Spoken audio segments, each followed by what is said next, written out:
നിലമ്പൂർ ഉപതെരഞ്ഞെടുപ്പ് വിജയത്തിലും UDFൽ അടി തുടങ്ങി. PV അൻവർ കൂടെയുണ്ടായിരുന്നെങ്കിൽ ഭൂരിപക്ഷം 1/4 ലക്ഷം ആയി വർദ്ധിച്ചേനെ എന്നാണ് മുൻ പ്രതിപക്ഷ നേതാവ് രമേശ് ചെന്നിത്തല പറയുന്നത്. ഇപ്പോഴത്തെ പ്രതിപക്ഷ നേതാവ് VD സതീശനുള്ള ഒരു താക്കീത് കൂടിയാണിത്. അല്ലെങ്കിൽ VD സതീശനോടുള്ള എതിർപ്പ് പരസ്യമായി പ്രകടിപ്പിക്കുകയാണ് രമേശ് ചെന്നിത്തല ചെയ്തിരിക്കുന്നത്. നേരത്തെ PV അൻവറിന് നിലപാടെടുത്ത പലരും ഇപ്പോൾ തിരുത്തുകയാണ്.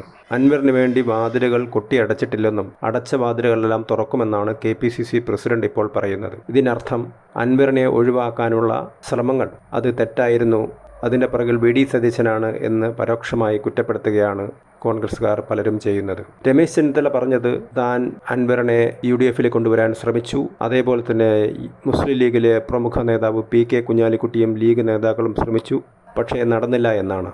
അപ്പോൾ രമേശ് ചെന്നിത്തലയും കുഞ്ഞാലിക്കുട്ടിയും ശ്രമിച്ചിട്ടും അൻവറിനെ UDFൽ കൊണ്ടുവരുന്നതിന് ആരോ എതിർത്തു എന്നുള്ളതാണ് രമേശ് ചെന്നിത്തല പേര് പറയാതെ പറയുന്നത്. തെരഞ്ഞെടുപ്പ് വിജയത്തിലും UDFൽ കലഹം ഉണ്ട് എന്നുള്ളതിൻ്റെ വ്യക്തമായ സൂചനയാണ് രമേശ് ചെന്നിത്തലയുടെ പരസ്യമായ ഈ വിഴുപ്പലക്കൽ.